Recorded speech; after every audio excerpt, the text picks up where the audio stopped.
Japan Tokyo மாநகரம் எதகாவா வார்டில் உள்ள ஒரு அடுக்குமாடி கட்டிடம்.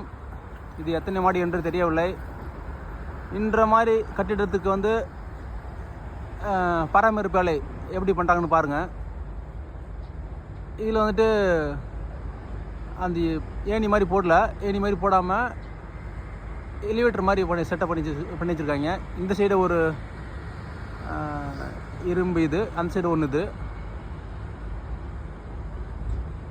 ஸோ இந்த மாதிரி பராமரிப்பு வேலை ஒரு 10 வருஷத்துக்கு ஒரு இல்லைன்னா ஒரு 15 வருஷத்துக்கு ஒரு மாதிரி பண்ணுறதுனால தான் அந்த கட்டிடத்துக்கான மதிப்பு அல்லது அந்த கட்டிடம் நீடித்து உழைப்பதற்காக வைத்திருக்கின்றார்கள்.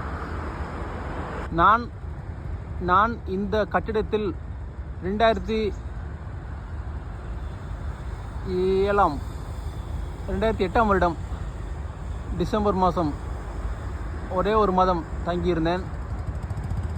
அந்த ஞாபகம் போகின்றது.